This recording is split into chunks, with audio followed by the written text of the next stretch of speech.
अस्सलाम वालेकुम क्लास। अब आ जाएं अपने आज के टॉपिक पे। आपके कुछ पैरामीटर्स हैं, टॉपिक ही आपका यही इंपॉर्टेंट पैरामीटर्स।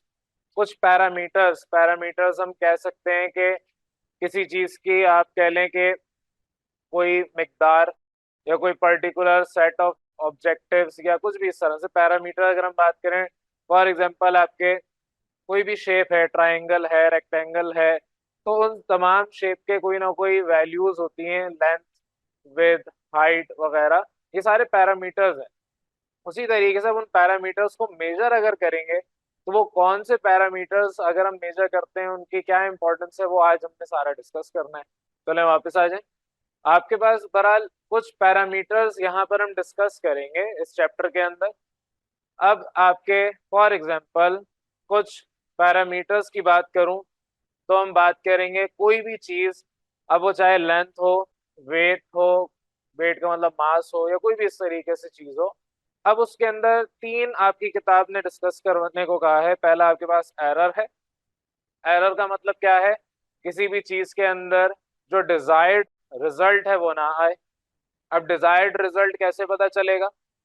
आपके दिमाग में कोई ना कोई वैल्यू होगी, कोई ना कोई चीज़ होगी। अब वो दिमाग में जो चीज़ है वो चीज़ सामने आपके एज इट इज़ ना आए, तो इसका मतलब आप कहेंगे इसमें कोई एरर है। फॉर एग्जाम्पल, आपने सोचा कि मैं दीवार पे अपने कलर करवाता हूँ ब्लू कलर या रेड कलर, येलो कलर, कुछ भी। जिसने कलर किया आपकी दीवार पे, आपने कहा ब्लू कलर करना है, उसने कर दिया ब्लू कलर ही, लेकिन ब्लू कलर लाइट ब्लू कर दिया। आपके दिमाग में था डार्क ब्लू हो जाएगा। अब आपने तो सिर्फ उसको ब्लू कलर बताया। अब ब्लू कलर तो उसने कर दिया, आपने स्पेसिफिक होके नहीं कहा कि इसमें मुझे ये particular shade of this blue colour चाहिए। तो उसने अपनी मर्जी से जो सस्ता या जिसमें उसको समझ आया उसने कर दिया काम। तो अब यहाँ पर आपके पास दिमाग में एक एरर जनरेट हो गया, लेकिन ये एरर आप मेजर तो कर नहीं सकते। अब आप दुकान पे जा रहे हैं, दुकान पे जाके आपने कहा कि मुझे, फर्ज करें आपकी अम्मी कहती हैं कि 5 किलो आटा ला के दे दें। अब आप दुकान पे जाके बोलते हैं 5 किलो आटा ला के दे दें, आप घर लेके आते हैं, पता चलता है वो 5 किलो से ज्यादा है। वो फॉर एग्जाम्पल 6 किलो निकल आया है। अब वो 6 किलो आपने जब उसको अपने घर पे मेजर किया तो वो 6 किलो है। दुकान वाले ने जब आपको, अब वो तराजू पुराने जमाने में होते थे कि हाथ से पकड़ के एक जगह वेट रखते थे। अक्सर सब्जी वाले या जो फल वाले हैं उनके पास यही तराजू होते हैं, डिजिटल मीटर हर किसी के पास नहीं होता। आपके पास डिजिटल मीटर था, घर लाए, पता चला कि आपका वेट अब ज्यादा आ रहा है 6 किलो, तो नुकसान दुकान वाले का हो गया।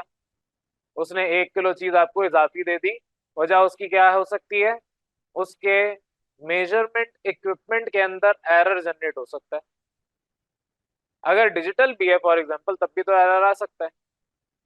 तो एरर बेसिकली क्या है? जो भी आप वैल्यू लेते हैं, यहाँ पर अगर मैं उसको सिंप्लीफाई करूं, एरर आपके पास वो चीज है कि जो भी आपकी ऑब्जर्व्ड वैल्यू आपने देखी, मैं शॉर्ट नोटेशंस यूज कर रहा हूँ। ऑब्जर्व्ड वैल्यू का मतलब 6 किलो आपने आटा लिया तो खैर 5 किलो, 6 किलो आ गया। ऑब्जर्व्ड वैल्यू भी आपको 5 किलो नजर आ रही है दुकान वाले के पास, और आप लेने भी गए थे एक्चुअल वैल्यू, तो एक्चुअल वैल्यू आपके पास 5 किलो ही थी। ठीक है, एक्चुअल वैल्यू 5 किलो ही थी, और दुकान पे भी नजर आ रहा है कि ये 5 किलो है। लेकिन आपने घर आके चेक किया कि ये आपके पास भारी थोड़ा सा लग रहा था। आपकी अम्मी एक बर्तन में डालती है जिसमें 5 किलो ही आता था। अब उसमें 1 किलो के करीब आटा बच गया। जब आपने टोटल मेजर किया घर पे तो पता चला कि ये 6 किलो आटा निकल आया। अब वो 6 किलो आटा आप दूसरी दुकान के पास गए, उसके पास भी देखा, वहां पे भी 6 किलो। एक और दुकान के पास जाके दोबारा चेक करवाया तो पता चला वहां पर आपके पास 5.8 किलो आ रहा है। अब आपने सोच लिया कि 6 किलो ही होगा, तो 1 किलो का एरर जनरेट हो गया। अब वो 1 किलो का एरर किसके लिए जनरेट हुआ? जिस दुकानदार ने आपको ये आटा बेचा है। इसका उल्टा भी तो हो सकता है। आप फल लेने गए थे, या आप किसी और दुकान के पास आटा ही लेने चले गए, कोई भी चीज आप लेने गए हैं, आप अपना वजन करने गए, चलें। आप अपना वजन करने गए हैं, घर पे आपके पास एक वेट मशीन है, वेट मशीन आपको अपना पर्टिकुलर वेट बता देती है। फॉर एग्जाम्पल मैं किसी को ज्यादा हैवी या ज्यादा लाइट नहीं कर रहा, हम नॉर्मल ले लेते हैं 50 किलो। आपका वेट है 50 किलो, अब जिसका नहीं है वो खुश हो जाएंगे। तो आपका वेट 50 किलो है, अब उस 50 किलो को घर पे आप मेजर करके गए हैं, और आप किसी हॉस्पिटल में या किसी क्लिनिक में जाके दिखा रहे हैं डॉक्टर को, और उसने कहा चलें वेट करें। आपने वेट किया, वो 50 किलो के बजाय हो गया 60 किलो। ठीक है, कपड़ों का अपना वजन होता है, जूतों का अपना वजन होता है। अब ये तो नहीं कि घर पे आप बगैर कपड़े जूतों के वजन करते होंगे। तो आप हो सकता है घर पे घर वाले कपड़े पहनते हो, वो लाइट वेट होते हैं, बाहर गए हैं तो आपने हैवी वेट कपड़े पहन लिए। ठीक है, 1-2 किलो का फर्क आ जाएगा। जूते आपके पास थोड़े से हैवी हो गए, आप नंगे पैर थे उस वक्त घर पे, 1-2 किलो का और आपके पास फर्क आ गया। लेकिन 10 किलो एकदम से चेंज हो गया, तो इसका मतलब कोई ना कोई एरर तो होगा।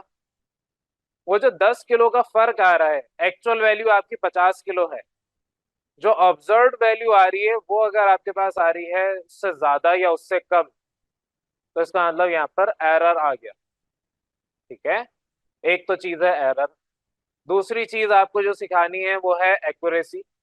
एक्यूरेसी भी कुछ हद तक यही है, लेकिन एक्यूरेसी का मतलब ये है कि आपके पास लेट सपोज ऑब्जर्व्ड वैल्यू और एक्चुअल वैल्यू ही है। एक्चुअल वैल्यू मेरे पास लेट सपोज है, अगर आप देखना चाह रहे हैं एक्यूरेसी एग्जांपल हम कुछ यूं ले लेते हैं कि कभी आपने तीर कमान देखा होगा, ना इस्तेमाल किया हो तो अच्छी बात है, लेकिन कभी इस्तेमाल भी किया हो। बचपन में वो आपके पास एक गेम आता था, आप उसको शूट करते थे, आपके पास इस तरीके सर्कल्स बने हुए होते थे, और डिफरेंट सर्कल्स के अंदर आप अपने उसको शूट करते थे। अगर फॉर एग्जांपल इस आपके मेन सर्कल के ऊपर जो रेड कलर का होता है, रेड मार्कर है नहीं वरना बना देता, तो रेड कलर के सर्कल के अंदर अगर आपके पास वो निशाना लग गया, या आप तीर कमान पकड़े हुए हैं, एरो आपने इस पे फायर कर दिया और एरो सीधा आके इस रेड वाले पे लग गया, इसका मतलब कि आपके पास निशाना जो है वो एक्यूरेट है। इससे जितना दूर वैल्यू होगी उतना निशाना कच्चा होगा, इसका मतलब उतना निशाना एक्यूरेट नहीं होगा। अब अगर फॉर एग्जांपल आपने दरख्त पे से आम तोड़ने या कोई और फल तोड़ना है, और आपके पास तोड़ने के औजार नहीं है और आप दरख्त पे चढ़ नहीं सकते, तो आप क्या करते हैं, पत्थर उठाते हैं और निशाना लगाते हैं उसकी स्टेम, उसकी टहनी पर, कि आपके वहां पर पत्थर लगे और आम या कोई भी और फल टूट के नीचे गिर जाए। अगर पत्थर नहीं है तो लोग क्या करते हैं, चप्पल उठा लेते हैं अपनी।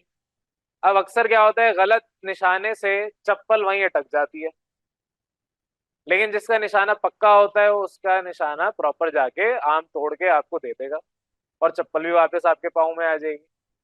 तो आपके पास ये जो निशाना आपने लगाया, ये एक्यूरेट निशाना अगर होगा, एग्जैक्ट वैल्यू, एक्चुअल वैल्यू, यहाँ पर हम वर्ड यूज कर रहे हैं एग्जैक्ट की जगह, एक्चुअल वैल्यू के जितना करीब हमारी ऑब्जर्व्ड वैल्यू आएगी उतनी ज्यादा एक्यूरेसी होगी। मतलब अगर आप फॉर एग्जांपल घर पे खाना खाते होंगे, चलें घर को छोड़ें, वो तो आपकी अम्मी आपके लिए पका देती होंगी, बाहर आप किसी रेस्टोरेंट में जाके खाना खा रहे हैं, अब वहां पर जो आप खाना खाने गए हैं, आज आप वो खाते हैं और 2 दिन बाद दोबारा वही चीज जाके खाने बैठते हैं, तो आपको टेस्ट में अगर फर्क महसूस हो रहा है, इसका मतलब जो शेफ, उसका खाना पकाने वाला शख्स है, वो सही से खाना पका नहीं रहा, उसके हाथ में कंसिस्टेंसी, एक्यूरेसी नहीं है। जो एक्चुअल वैल्यू है उसके करीब कितनी हमारी अब ऑब्जर्व वैल्यू आई है, मेन चीज तो वो है। आपको बुखार हो रहा है, आपने थर्मामीटर लगाया और पता चला कि आपको, अगर डिग्री फ़ारेनहाइट में बात करूं तो 102 डिग्री फ़ारेनहाइट बुखार है। अब आपका थर्मामीटर तो डॉक्टर के पास नहीं होगा, आप डॉक्टर के पास जाएंगे चेक करवाने, डॉक्टर आपके मुंह में, दूसरे के मुंह से निकाला हुआ थर्मामीटर डालेंगे, या दूसरे के बॉडी में जहाँ पे भी उसने थर्मामीटर रखा था आपको भी वो थर्मामीटर रख के देंगे, तो दूसरे के जरासीम तो आप तक ट्रांसफर हो ही जाएंगे। अच्छी बात है अगर डॉक्टर उनको स्टेरिलाइज करके आपके मुंह में डाल रहे हैं वो थर्मामीटर तो, लेकिन बहरहाल अब उनका जो थर्मामीटर है, डॉक्टर के पास जो थर्मामीटर है, वो अब आप अगर उसमें टेम्परेचर नोट करते हैं और उस टेम्परेचर में 102 के बजाय 104 आ जाता है, ठीक है, इसका मतलब ये नहीं कि रास्ते में आप ज्यादा बीमार हो गए, इसका मतलब ये भी हो सकता है कि आपके थर्मामीटर और उनके थर्मामीटर में दोनों के अंदर एक्यूरेसी का फर्क है। क्योंकि थर्मामीटर तो थर्मामीटर है, उसके अंदर अगर मरकरी है तो मरकरी तो एक जैसे बिहेव करेगी, और अगर वो अल्कोहल बेस्ड है तो अल्कोहल भी एक तरह से बिहेव करेगा। लेकिन आपका टेम्परेचर घर पे अलग आ रहा है और डॉक्टर के पास थर्मामीटर है, उसका टेम्परेचर अलग आ रहा है, इसका मतलब सिर्फ इतना सा है, दोनों में एक्यूरेसी का फर्क है। और अगर वही थर्मामीटर आप लेके जाते हैं, वही थर्मामीटर आप लेके चले जाएं, आपका अब भी टेम्परेचर अगर चेंज आ रहा है, तो इसका मतलब आपके पास एक्यूरेसी का यहाँ पर भी मसला है। एग्जाम्पल हम किताब में बाद में देखेंगे और भी बहुत सारी, लेकिन आपको कुछ एक बेसिक आइडिया होना चाहिए एक्यूरेसी क्या है। हर वो काम जो कि एग्जैक्ट दूसरी दफा भी वही आंसर दे। फॉर एग्जाम्पल आप डेंसिटी निकाल रहे हैं, किताब ने शायद ये एग्जाम्पल दी होगी, आप डेंसिटी निकाल रहे हैं और आपके डेंसिटी निकालने में जो ऑब्जर्व वैल्यू आ रही है, एक्चुअल वैल्यू आपकी, लेट सपोज हम निकालते हैं, एक्चुअल वैल्यू आ रही है 5 ग्राम पर ml कह लें, 5 किलोग्राम पर लीटर कह लें। लेकिन आपने जब कैलकुलेशन की तो आपके पास आंसर आ रहा है 4.7। एक और दफा किया, आंसर आ रहा है 5.2। एक और दफा आपने कैलकुलेट किया, आंसर आ रहा है 4.9। तो इसका मतलब ये कि कुछ कुछ करीब तर तो हम पहुंचे हैं, ऐसा ही है, कुछ हम वैल्यू के करीब पहुंचे हैं, क्योंकि 4.7 भी राउंड ऑफ करें 5 के बराबर है, ये भी राउंड ऑफ करें, ये भी राउंड ऑफ करें, सारी वैल्यूज 5 के करीब करीब है। तो इसका मतलब ये हुआ कि हमारे पास जो आंसर आया है दैट इज क्वाइट एक्यूरेट। हम लाजमी नहीं है जो हमारी एक्चुअल वैल्यू किताबों में इधर उधर लिखी है वही एक्चुअल वैल्यू हमारे पास आ रही हो, हमारी पूरी कोशिश होती है कि काफी हद तक वैल्यू उसके करीब आ जाए। फॉर एग्जाम्पल, अब अगर हम दीनी एतबार से बात करें तो हमारे पास जो एक्चुअल वैल्यू हमारी एज अ मुस्लिम होनी चाहिए वो हमारे नबी सल्लल्लाहु अलैहि वसल्लम की तरह होनी चाहिए। जो हमारी पर्सनैलिटी है एक्चुअल वैसी होनी चाहिए। लेकिन क्या एक्चुअल वैल्यू की तरह हमारी ऑब्जर्व वैल्यू आती है? हम नमाजों में भी डंडियां मार लेते हैं, कुरान तो हमने अपने घर के टॉप शेल्फ में रख के बंद कर दिया, कैद कर दिया वहां पर, कपड़ों में लपेट के रख दिया कि मिट्टी भी ना जाए उसके अंदर। मिट्टी तो नहीं जाएगी, आपका दिमाग भी उसको नहीं पढ़ सकता। तो हमने तो ये अपना पता नहीं क्या बुरा हाल किया हुआ है, लेकिन हम उस तरह से तो नहीं है जो एक मुसलमान को होना चाहिए। तो हमारी ऑब्जर्व वैल्यू जो है वो तो कुछ और दिखा रही है, जो एक्चुअल वैल्यू होनी चाहिए, आइडियल वैल्यू, वो कुछ और है। अब एक अच्छा, अगर हम कहें कि मुसलमान कोई शख्स है या मोमिन कोई शख्स है, क्योंकि एक्चुअल मुसलमान और मोमिन दो अलग वर्ड्स हम यूज करते हैं। मुसलमान तो कोई भी हो सकता है, मोमिन हर कोई नहीं हो सकता। तो जो शख्स मोमिन है वो क्या करेगा, पूरी कोशिश करेगा कि आप सल्लम की तरह अपनी पर्सनैलिटी को बनाने की कोशिश करे। अब वो रमजान के रमजान तो कुरान को नहीं पढ़ेगा, वो तो डेली पढ़ेगा, और डेली भी रटेगा नहीं, जो रटा हुआ है उसको दोहराएगा नहीं, उसको समझेगा, क्योंकि कहीं पे कोई हदीस ऐसी नहीं है कि हम में से बेहतर वो है जिसने कुरान को रटा और दूसरों को रटाया। ठीक है, तो ये हदीस तो है ही नहीं। हदीस तो ये है जिसने सीखा और दूसरों को सिखाया। मैं आपको सिखा रहा हूँ ये चीज, मैं रटवा थोड़ी रहा हूँ। अब मैं सिखा रहा हूँ अगर, तो सिखाना इज डिफरेंट। मैं आगे ये भी कर सकता था, ये सब लिखता और बोलता इसको रट लो बस, फिर आपको खुद कुछ समझ नहीं आता ये सर्कल्स क्या ड्रॉ किए हैं, ये वैल्यूज क्या लिखी है, एक्यूरेसी का मतलब क्या है, एरर का मतलब क्या है, ये सब आपको पता ही नहीं होता। हाँ, रटा हुआ होता। आपने किताब आपके सामने रख दूं कि ये ले पकड़े और रट लें इसको, हो सकता है आप 1 साल 2 साल में उस किताब को पूरा रट भी लें, लेकिन आपको आएगा कुछ नहीं। तो हम क्या कर रहे हैं, हमारी जो एक्चुअल वैल्यू है उसके करीब जितना हम जाएंगे उतना ज्यादा हमारी एक्यूरेसी बेहतर होगी। उसी तरीके से जैसे हम अगर एक्चुअल वैल्यू जो आप वसल्लम ने हमें एक्चुअली करके दिखा दिया, हम उस एक्चुअल वैल्यू के कितना करीब जाएंगे उतने ज्यादा बेहतर मुसलमान बन जाएंगे। तो ये तो एक्यूरेसी का आपके पास टॉपिक हो गया सिंपल सा। अब नेक्स्ट आपके पास जो आखिरी है किताब में, हालांकि ये सारी चीजें बड़ी लिखी हैं, ज्यादा आपके पास इसमें थ्योरेटिकल पोर्शन है, मैं आपको समराइज करके पढ़ा रहा हूँ, फिर किताब पे भी आएंगे। तो यहाँ पर आपके पास अब तीसरा है प्रिसीजन।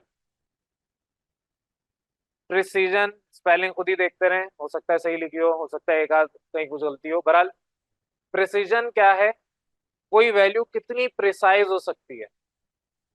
अब प्रिसीजन के लिए एक चीज लाजमी है कि रिपीटिशन होनी चाहिए।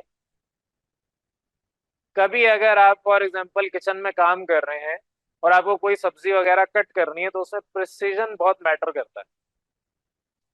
अगर आप किसी रेस्टोरेंट में जाते हैं और वो आपको खाना सर्व कर रहे हैं, उसमें सैलेड भी है, तो आप ऑब्जर्व करेंगे कि सैलेड प्रॉपर प्रिसाइजली हर एक साइज की थिकनेस ऑलमोस्ट कांस्टेंट है। अब उस प्रिसीजन के लिए अलग अलग टूल्स हैं, लाजमी थोड़ी है कोई छुरी पकड़ के ही काटेगा। हो सकता है उसने कोई टूल अलग लिया हो जिसमें वो अपनी गाजरों को छील रहा हो, खीरे काट रहा हो और दीगर सब्जियां उसको कट कर रहा है। लेकिन अगेन प्रिसीजन बहुत इंपॉर्टेंट है। अगर मैं कहूं कि आपने लेट सपोज चिप्स खाने हैं, खाते हैं ना सारे के सारे, बाहर जाके ठेले वाले के पास खड़े होके चिप्स बनवाने के लिए आप इंतजार करते हैं। लेकिन नॉर्मली कभी आपने अगर टाइम कैलकुलेट किया हो तो टाइम, मेरे हिसाब से, मैंने कभी रफली बता रहा हूँ, कभी ऐसे स्टॉप वॉच रख के तो काउंट नहीं किया, लेकिन आपके पास 3 से 5 मिनट का टाइम फ्रेम लगता है प्रॉपर एक चिप्स को पकने में। लेकिन वहीं पे आप उसको बोलेंगे पूरा आलू मैं आपको दे रहा हूँ और वो आलू बगैर कट किए, चलें छील लें लेकिन कट ना करें ऐसे ही डाल दें, अब 3 से 5 मिनट नहीं लगेंगे। ठीक है, फ्राई करने में आपने क्या किया, आपने पहले अपने चिप्स साइज को प्रॉपर कट किया। कट करने के बाद उसको जब आप फ्राई करेंगे कम वक्त लेगा। वहीं पे एक पूरा आलू डाल दें, आपके पास वो पूरा जो आलू है वो टाइम ज्यादा लेगा। पक तो वो भी जाएगा, हो सकता है बीच में से कच्चा रह जाए, लेकिन 3 से 5 मिनट में तब भी पूरा आलू नहीं पकेगा। आपको क्या करना पड़ता है, अगर आपको एक सिस्टम बनाना है तो उसमें प्रिसीजन बहुत मैटर करता है। अब आप एक फैक्ट्री खोल रहे हैं चिप्स बनाने की, वो जो लेज वगैरह, क्योंकि हम सब बायकॉट किए हुए हैं, लेज वगैरह नहीं खाते, हमें पाकिस्तान में अपने लेज बनाने हैं या लेज जैसा प्रोडक्ट बनाना है, तो हम क्या करेंगे, हमें वो जो साइज है वो बहुत मैटर करता है। पतला साइज ज्यादा नहीं होना चाहिए वरना जल जाएगा, पापड़ी बन जाएगा। बहुत मोटा नहीं होना चाहिए साइज, ताकि वो फ्राई करें तो वो फ्राई ही ना हो। अब आप बैठ के थोड़ी एक एक चिप्स को फ्राई करेंगे, आप तो एक मशीन खरीदेंगे, उसके अंदर आप सारी चीजें डालेंगे, उस मशीन का काम होगा एक्यूरेटली कटिंग करना, उसको फ्राई करना, सब कुछ करना। तो यहाँ प्रिसीजन बहुत मैटर करता है, हर वो चीज जो रिपीटेडली हो। आप कोल्ड ड्रिंक अगर पीते हैं और कोल्ड ड्रिंक पीने के बाद आप दोबारा जब उसी कोल्ड ड्रिंक को पियेंगे, दोबारा खरीद के पी लें, वो लाजमी नहीं है वो जो पिया है उसी को बचा के फ्रिज में अगली दफा लेके आए, आप दोबारा खरीद के पी लें। तो जब आप कोल्ड ड्रिंक पीते हैं, जब भी आप पहली दफा बॉटल खोलेंगे आपको टेस्ट हर बार सेम मिलेगा। वो सेम टेस्ट की वजह से आप उसे बार बार पीना चाहेंगे। और वो सेम टेस्ट क्यों ऐसे बनता है, वजह उसकी क्या है कि उन्होंने जो भी इंग्रेडिएंट्स उसमें डाले सारे के सारे प्रिसाइज वैल्यू रखते हैं। यानी हर बार आपको वो टेस्ट सेम देने के लिए उन्होंने इंग्रेडिएंट में चेंजिंग नहीं होने दी। बात समझ आ रही है? अब अगर आप बॉटल खरीदते हैं, लेट सपोज 500 ml की, 500 ml की बॉटल आपने खरीदी, आपको 500 ml फर्ज करें मिल गया पहली दफा। अब अगली दफा भी आप चाहेंगे 500 ml मिले, लेकिन बिल फर्ज वो 500 ml के बजाय आपको 490 ml मिला। अगली दफा आपने खरीदा आपको मिला 485 ml। अगली दफा आपने खरीदा आपको मिला 400 ml। अब आप तो लड़ेंगे ना, मैंने तो 500 ml बोला था, ये तो किसी ने पी के इसको बंद कर दिया ढक्कन, 100 ml कोई पी गया इसमें से। तो ये चीजें ना हो, इसलिए हर कंपनी मेक श्योर करती है कि उनका जो डाटा है वो प्रिसाइज। प्रिसाइज का मतलब क्या है, अगर मैंने एरो शूट किया है और वो यहां पर आके लगा है, अगली बार भी एरो इधर ही आके लगना चाहिए। इससे थोड़ा सा पॉइंट्स में इधर उधर हो सकता है, मतलब मैंने वैल्यू मेजर की, मेजर करने में वैल्यू एक्चुअल थी 5, अगली वैल्यू आपकी प्रिसाइज अगर है तो वो फॉर एग्जांपल 3 भी हो सकती है। ठीक है, मैं एक्यूरेसी की बात नहीं कर रहा, इसके ऊपर अभी हम जब किताब पे आएंगे तो डिटेल में डिस्कस करेंगे। मैं एक्यूरेसी की बात नहीं कर रहा, एक्यूरेसी क्या है, उस वैल्यू के करीब होना चाहिए। मैं प्रिसीजन की बात करूं, 3 पॉइंट लेट सपोज 2 है, 201 कैल, अगली वैल्यू आपने निकाली वो 3.199 आ गई, एक और वैल्यू आपने निकाली वो 3.200 आ गई। इसका मतलब आपने जो रिपीटिशन की है बेशक वो एक्चुअल वैल्यू से बहुत अलग आ रही है, लेकिन वो वैल्यू प्रिसाइज है। प्रिसाइज का मतलब क्या, अगली बार भी वही सेम वैल्यू दे रहा है। अब इसको रियल लाइफ के साथ जोड़ते हैं। आप लेट सपोज लैब में काम कर रहे हैं, और आपकी एक्चुअल वैल्यू जो किताबों में लिखी है वो लिखी हुई है कि आपके पास डेंसिटी आनी चाहिए 5 ग्राम पर ml। लेकिन आप लगे हुए हैं, आप बहुत मेहनत के साथ वैल्यूज निकाल रहे हैं, लेकिन आपका जो रिजल्ट है अभी भी वो यही आ रहा है। इसका मतलब ये है कि या तो इस वैल्यू में कोई फर्क है, या जो आप मेथड लेके चल रहे हैं तो आप गलत मेथड बार बार सही तरीके से कर रहे हैं, गलत चीज बार बार सही तरीके से कर रहे हैं। ठीक है, आपको फॉर एग्जाम्पल अरबी पढ़ना नहीं आती, लेकिन आपने याद किया हुआ है, आपने याद किया हुआ और याद भी गलत किया है। अब गलत चीज आप पढ़ रहे हैं, लेकिन वो जो गलत चीज पढ़ रहे हैं वो बार बार सही तरीके से पढ़ रहे हैं।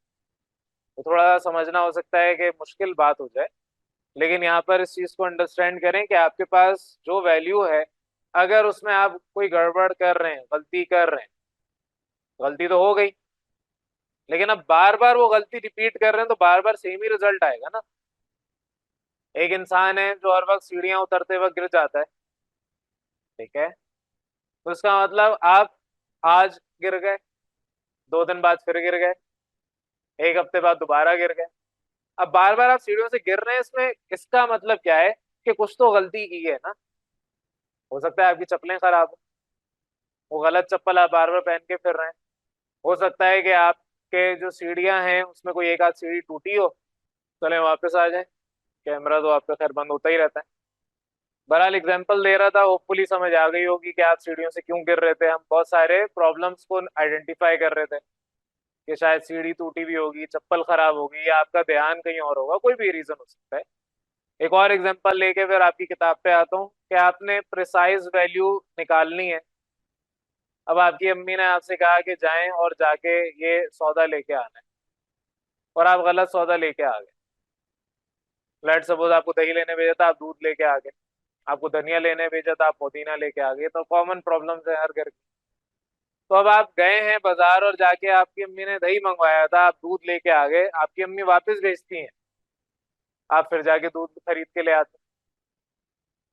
आपकी अम्मी फिर दोबारा आपको भेज रही हैं, आप फिर वही सेम गलती रिपीट कर रहे हैं, लेकिन गलती सही तरीके से कर रहे हैं। आप दूध लाने में कोई मिस्टेक नहीं कर रहे, लेकिन आप जो चीज लेके आ रहे हैं वो चीज गलत है।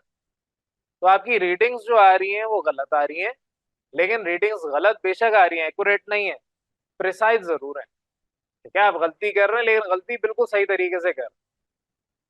तो ये आपके पास सिंपल सा टॉपिक था कुछ इंपॉर्टेंट पैरामीटर्स का। अब आपकी किताब ने जो आपसे कहा है वो हम डिस्कस कर रहे हैं, एक दफा किताब की तरफ आ रहे हैं। तो किताब में आपकी यही सारी बातें जो मैंने पढ़ाई वही सब कुछ ऑलमोस्ट लिखा हुआ है, जो इजाफी होगा वो हम बाद में डिस्कस कर लेंगे। बहरहाल आपके पास टॉपिक किताब में पैरामीटर्स, इंपॉर्टेंट पैरामीटर्स के नाम से है, जिसमें आपको बताया हुआ है कि पैरामीटर इटसेल्फ क्या होता है। तो पैरामीटर सिंपल मेजरमेंट करने का एक फैक्टर है। तो पैरामीटर की डेफिनेशन भी आपको दी हुई है कि ये आपके पास मेजरेबल फैक्टर है, और इसको हम बाउंड्री भी कह सकते हैं, जिसमें आप ये कहेंगे कि जो आपकी क्वालिटी है या परफॉर्मेंस है किसी एनालिटिकल मेथड का। एनालिटिकल मेथड क्या है, आप वजन कर रहे हैं अपना वेट मशीन के थ्रू, तो weight machine is a instrument, उस इंस्ट्रूमेंट की मदद से आप अपना वेट निकाल रहे हैं, तो वो एनालिटिकल मेथड है। तो बहरहाल आपके पास क्वालिटी या परफॉर्मेंस किसी भी एनालिटिकल मेथड की मद में अगर की जाए, तो वो एक आपके पास जो वैल्यू मेजरेबल फैक्टर है उसको आप कहते हैं पैरामीटर। तो डेफिनेशन आपको दी हुई है। अब यहाँ पर कुछ आपको बताया हुआ है, एनालिटिकल मेथड्स की वैलिडेशन करने के लिए हम कुछ पैरामीटर्स को ऑब्जर्व करते हैं, जिसमें आपके पास यहाँ पर बताया हुआ है कि हाँ कहा हुआ है parameters of validation are selectivity, linearity, range, accuracy, precision, error. इन सब में से मैंने आपको 3 चीजें पढ़ाई हैं, प्रिसीजन, एक्यूरेसी और एरर। और भी आपके पास सिलेक्टिविटी है, लिनियरिटी है, रेंज है। फॉर एग्जांपल रेंज अगर निकालनी है तो आप क्रिकेट ग्राउंड की रेंज निकाल सकते हैं। कोई भी जहाँ पर क्रिकेट खेला जा रहा है वहां पर उस ग्राउंड की एक रेंज होती है। उस रेंज के बाहर अगर आपकी बॉल चलेगी तो आप कहते हैं कि 6 मार्क्स उसको मिल गए, 6 उसने स्कोर कर लिया है। और अगर उस रेंज के बाहर बॉल आपकी घिसटते हुए या एक टप्पा खाते हुए जाएगी, तो इसका मतलब कि आपने 4 पॉइंट्स स्कोर किए। तो आप एक रेंज डिफाइन करते हैं। तो बहरहाल ये आपकी रेंज के बारे में यहाँ पर क्लास में बताया तो है नहीं किताब में, तो हम इसको पढ़ भी नहीं रहे। एरर के हवाले से मैंने बता दिया, एरर की डेफिनेशन सिंपल सी यहाँ पर भी बताई हुई है कि अगर न्यूमेरिकल डिफरेंस है between observe value and actual value, actual value और ऑब्जर्व वैल्यू में कोई डिफरेंस अगर आपके पास आ रहा है तो वो आपके पास एरर है। आप वजन अपना कर रहे थे, तो आपका वजन आपके घर पे और हॉस्पिटल में जाके चेंज हो गया, तो इसका मतलब डिवाइस में कोई ना कोई एरर था। तो आपके यहाँ पर एक्सप्लेनेशन में भी ये सारी बातें बताई हुई है कि एरर आपके पास क्या होता है और एरर की फर्दर क्लासिफिकेशन भी की हुई है। एक और पॉइंट यहाँ पर बहुत इंपॉर्टेंट बताया हुआ है कि आपके पास 13% एरर इक्विपमेंट फेलियर की वजह से आता है, और 13 नहीं बल्कि आपको यहाँ पर, हाँ 13 ही लिखा हुआ है, और 13% ही एरर आपका ह्यूमन एरर होता है। इक्विपमेंट एरर का मतलब इक्विपमेंट की वजह से एरर है। आपने वजन किया, इक्विपमेंट ने वजन गलत निकाल के दिया। आपने कोई और काम करवाना था किसी इक्विपमेंट से, उसने गलत काम किया। गाड़ी आप चला रहे हैं, गाड़ी खराब होगी तो इक्विपमेंट एरर है। लेकिन गाड़ी सही है, लेकिन आपने फिर भी किसी दूसरे की गाड़ी को ठोक दिया, तो अब ये ह्यूमन एरर है। बाज़ लोगों को लड़ते हुए देखा होगा ना, सड़क पे खड़े होकर लड़ रहे होते हैं, क्यों? क्योंकि वहां पर ह्यूमन एरर आता है। लेकिन रेयरली इक्विपमेंट एरर भी है। फॉर एग्जाम्पल, गाड़ी की ब्रेक नहीं काम की, वक्त पे खराब हो गई, तो क्या होगा? वो इक्विपमेंट का एरर है। अब आप बैठे हुए ब्रेक पे पैडल मार रहे हैं, हैंड ब्रेक भी खींच रहे हैं, फिर भी ब्रेक काम नहीं कर रही, तो जाहिर अल्टीमेटली आपकी गाड़ी ने दूसरी जो भी गाड़ी मोटरसाइकिल होगी उसको मार देना है। तो 13% दोनों होते हैं, इक्विपमेंट भी और ह्यूमन एरर भी। 16% आपके पास सैंपल प्रिपरेशन करते वक्त एरर आते हैं। आपने सैंपल प्रिपेयर किया और पता चला कि टेम्परेचर रखना था 20 डिग्री, और आपने 30 डिग्री पे टेम्परेचर पे सैंपल अपना प्रिपेयर किया है, जाहिर है वो आपका 16% एरर उस सब में आ जाता है। और मजीद का है 10% रॉन्ग कैलिब्रेशन। रॉन्ग कैलिब्रेशन का मतलब क्या होता है? जब आप एक दफा वजन करते हैं, एक हमारे पास वेट मशीन होती है जिसको हम कहते हैं एनालिटिकल मेजरमेंट इक्विपमेंट, या एनालिटिकल वेट मशीन हम कहते हैं। तो वो जो आपके पास वेट मशीन लैब्स के अंदर पड़ी होती है, उसमें आपको बार बार अपनी वैल्यू को जीरो करना पड़ता है। अदरवाइज आप जीरो नहीं करेंगे, आपके एरर साथ में काउंट होगा। अब वो एरर कैसे होगा?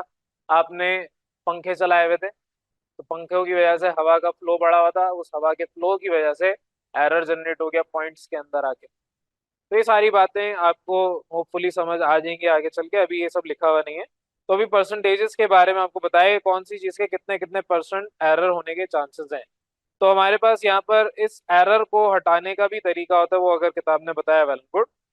बहरहाल जो एरर्स आपके इंस्ट्रूमेंट्स की वजह से हैं, ह्यूमन की वजह से जिसमें आपकी लैक ऑफ हैंडलिंग हो गई, इंस्ट्रूमेंट एरर तो चले एक था ही, एक आपके पास ह्यूमन एरर भी था। ह्यूमन एरर में क्या है? आपको एक चीज प्रॉपर हैंडल करनी थी, आपने उस तरह से नहीं की, और साथ ही साथ आपके इंस्ट्रूमेंट को फंक्शन जिस तरह करना था, ऑपरेटर्स जिस तरह से काम करना था, वो वैसे नहीं किया। तो ये सारे एरर्स मिल के भी आपका एरर बहुत बड़ा जनरेट कर देते हैं। एक सिंपल सी एग्जांपल दूंगा कि अगर एक जहाज सिर्फ 1 डिग्री गलत टर्न कर ले, तो दूसरे मुल्क में जाके उतरेगा। ठीक है, आप यहाँ पाकिस्तान से, कराची से जहाज उड़ाएं और किसी और मुल्क में जाना चाह रहे हैं, और उस रास्ते में सिर्फ आप स्टार्टिंग में 1 डिग्री का फर्क कर दें, उस 1 डिग्री के फर्क से आप किसी और मुल्क में जाके जहाज उतार रहे होंगे। आपको जिस मुल्क जाना है वहां नहीं जाएंगे। तो शुरू में ही एरर अगर बड़ा, छोटा सा एरर है, 1 डिग्री बहुत छोटा होता है, लेकिन ये बढ़ते बढ़ते बहुत बड़ा हो जाता है। ठीक है, तो बहरहाल अब एरर की क्लासिफिकेशन के ऊपर बात कर रहे हैं। आपके पास जो एरर की क्लासिफिकेशन है वो दो हिस्सों में की हुई है, सिस्टमैटिकल एरर और रैंडम एरर। तो सिस्टमैटिक एरर और रैंडम एरर में किताब में डायग्राम भी एक बना के दिया। सिस्टमैटिक एरर, सिस्टम की वजह से एरर जो होता है उसको सिस्टमैटिक एरर कहते हैं। रैंडम एरर किसी भी रैंडम वजह से हो गया, हो सकता है इंसानों की वजह से हो जाए, हो सकता है इंसानों की वजह से ना हो, एनवायरनमेंट की वजह से हो जाए। आपने एक मेजरमेंट लेनी थी किसी ऐसे इलाके में जहां पर हवा नहीं होनी चाहिए, अचानक से आपके पास मौसम तब्दील हुआ, तेज हवा चलना शुरू हो गई। अब ये रैंडम एरर है ना, कोई आप उसमें कुछ कर थोड़ी सकते हैं। तो सिस्टमेटिकल एरर एग्जांपल आपको यहाँ पर एक स्केल जो सारे के सारे स्टूडेंट इस्तेमाल करते हैं, स्केल की मदद से समझाया हुआ है कि आपके पास एक स्केल में मेजरमेंट्स होती हैं। अक्सर बच्चों के स्केल टूटे हुए होते हैं, पुराने स्केल इस्तेमाल कर रहे होते हैं, तो उसमें या तो पुराना है, मिटी हुई होगी लाइंस, तब भी एरर है, या स्केल टूटा हुआ है तब भी एरर है।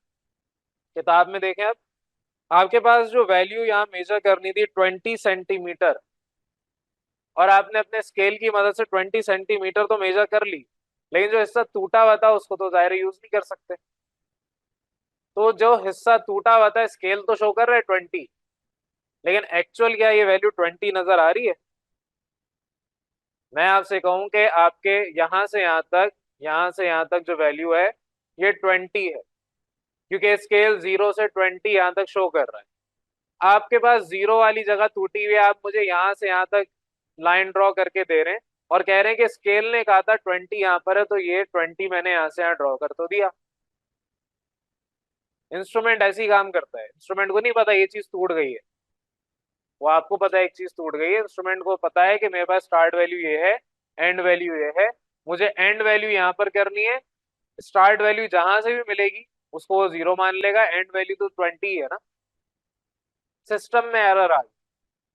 तो स्केल से अगर आप लाइन ड्रॉ कर रहे हैं, या लाइन बकायदा ड्रॉ करके भी दी है और लेंथ 20 सेंटीमीटर रखनी थी, तो वो 20 सेंटीमीटर आपको नहीं मिलेगी।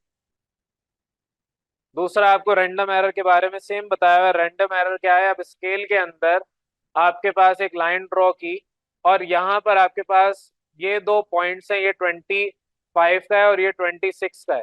अब ये जो पॉइंट आया है ये ना तो 25 है या ना 26 है, यही गालमन लिखा होगा।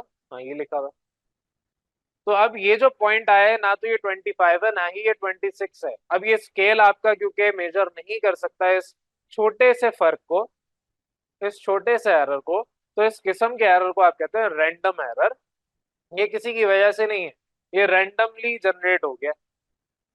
ठीक है। तो अब आपके डेफिनेशंस के ऊपर आते हैं। बकायदा आपके पास डायग्राम बनी हुई है, किताबें सबके पास होनी चाहिए। आपके एरर में एक सिस्टमैटिक एरर है, दूसरा रैंडम एरर। सिस्टमैटिक एरर आपके पास इंस्ट्रूमेंट की वजह से भी हो सकता है, ऑब्जर्वेशन जो इंसान कर रहे हैं उसकी वजह से भी हो सकता है, इक्विपमेंट ऑब्जर्वेशन कर रहे हैं उसकी वजह से भी हो सकता है, मेजरमेंट की वजह से भी हो सकता है। मेजरमेंट का मतलब जो भी आपके इक्विपमेंट मेजर कर रहे हैं, एनवायरमेंटल भी हो सकता है, थ्योरेटिकल भी हो सकता है। थ्योरेटिकल का मतलब क्या है कि आपने 5 वैल्यू थ्योरी में पढ़ी, लेकिन आपने पूरी कोशिश कर ली उसी तरीके से काम करने की, 5 वैल्यू आ नहीं, तो थ्योरेटिकल एरर है। ठीक है। तो थ्योरेटिकल भी मसला हो सकता है, ये सब के सब आते हैं सिस्टमेटिकल एरर में। एग्जाम्पल आपको यहाँ पर एक्सप्लेनेशन के मद में जो बताया हुआ है कि अगर आप सिस्टमेटिक एरर को निकालना चाह रहे हैं, सिस्टमेटिक एरर का एक और नाम भी दिया हुआ है जिसको आप कहते हैं डिटर्मिनेट एरर। डिटर्मिनेट का मतलब डिटरमाइन करना। क्यों उसको डिटर्मिनेट एरर कह रहे हैं? क्योंकि ये एरर डिटरमाइन किया जा सकता है, ये एरर निकाला जा सकता है, इसके वजूहात आप बयान कर सकते हैं, इसके वजूहात को तलाश कर सकते हैं कि एरर सिस्टमेटिकल एरर क्यों हुआ। और ये आपका होता है ज्यादातर जो आपके डिफेक्ट्स आ जाते हैं एनालिटिकल मेथड या कोई इंस्ट्रूमेंट की इम्प्रॉपर फंक्शनिंग की वजह से। ज़ाहिर इक्विपमेंट खराब हो गया तो एरर देगा, जो भी आप मेथड अप्लाई कर रहे हैं वो खराब हो गया तो एरर आएगा। नेक्स्ट पे आपको यहाँ पर एग्जांपल यही बताई हुई है कि एसिड बेस टाइट्रेशन है, अगर उसमें पीएच इंडिकेटर काम प्रॉपर ना करे। पीएच इंडिकेटर्स के बारे में आप पढ़ चुके हैं। ठीक है। फिनोप्थिलीन आपके पास डालते हैं, पीएच उसकी वो बता देता है। पीएच तो खैर नहीं बताता, वो सिर्फ इंडिकेट करता है। पीएच पेपर आपने पढ़ा हुआ है, पेपर से पता चलता है एसिड है बेस है। वो आप जो कलर है उसको, पीएच पेपर का जो भी कलर है उसको कलर्स के साथ मैच करते हैं या मेजर करते हैं, तो आपको एक्चुअल वैल्यू बताया जाता है कि उसमें अगर ये कलर है तो पीएच कितनी होगी। अब पीएच मीटर्स भी आते हैं, आप अपने एसिड या बेस में वो पीएच मीटर लगा दें तो आपको पता चल जाएगा इसकी पीएच वैल्यू क्या है। ठीक है। तो पीएच इंडिकेटर अगर प्रॉपरली सही से नहीं बना, सही से तैयार नहीं हुआ और उसका कलर दायरे पर सही से नहीं आएगा, तो लेट सपोज उसका कलर आना चाहिए था जिसकी पीएच वैल्यू है 3, आपने सही से नहीं बनाया, उसकी पीएच वैल्यू आ गई 4, तो आपका सोल्यूशन पूरा खराब बनेगा। ठीक है। पहले न्यूट्रलाइजेशन करना है ना, आपने न्यूट्रलाइजेशन करना है, पता चला हाई स्ट्रॉन्ग एसिड है और आप वीक एसिड समझ के उसको न्यूट्रलाइज कर रहे हैं, तो अल्टीमेटली सोल्यूशन खराब बनेगा। ठीक है। दूसरा आपको यहाँ पर बताया, अगर ब्यूरेट आपकी प्रॉपरली क्लीन नहीं है, उसको रिंस आउट नहीं किया, साफ सुथरा नहीं किया, तो आपके पास अगेन सिस्टमेटिकल एरर आएगा, क्योंकि सिस्टमेटिकल एरर क्या है, सिस्टम की वजह से ब्यूरेट, वो जो आ गया ब्यूरेट, जिसमें आप अपना केमिकल डालते हैं टाइट्रेशन करते वक्त, आप उसमें से अपना केमिकल निकाल रहे होते हैं और नीचे फ्लास्क में डालते हैं। अगर वो सही से धुली भी नहीं होगी या धुली भी है लेकिन उससे पानी खुश्क नहीं हुआ तो वैल्यूज आपकी गलत आएंगी। सिमिलरली बताया thermometer, pipette, burette, analytical balance, जो मैं कह रहा था कि हम अपने लैब्स के अंदर वेट मशीन्स रखते हैं उसको एनालिटिकल बैलेंस कहते हैं। तो एनालिटिकल बैलेंस हो गया। वॉल्यूमेट्रिक वेयर्स, वॉल्यूमेट्रिक वेयर जिस तरह ग्लास वेयर्स होते हैं, बर्तनों को कहते हैं ग्लास, कांच के बर्तनों को ग्लास वेयर्स कहते हैं। वो बर्तन जिसमें वॉल्यूम मेजर हो सके उसको वॉल्यूमेट्रिक वेयर्स कहते हैं। तो बहरहाल ये भी आपके एरर जनरेट करते हैं, शो करते हैं। फिर उसके बाद रैंडम एरर है, वो भी डिस्कस कर रहा हूँ, और फिर एक्यूरेसी और प्रिसीजन में नेक्स्ट क्लास में दोबारा डिस्कस करूंगा। वजह उसकी है कि एक तो हमारे पास आज का टाइम भी कम है, और सिर्फ इतना ही आप आज पढ़ लें तो आपके लिए ये काफ़ी है। नेक्स्ट क्लास में फिर बकिया आपके ये दोनों जो रह गए एक्यूरेसी और प्रिसीजन वो भी होंगे। अब दूसरा देख रहे हैं जल्दी से, रैंडम एरर। रैंडम एरर क्या है? इसको हम इनडिटर्मिनेट एरर भी कहते हैं, क्योंकि ये डिटरमाइन करना मुश्किल होता है या नामुमकिन होता है। अब आपके नॉर्मल स्केल से ये वाली वैल्यू मेजर करना नामुमकिन सी बात है।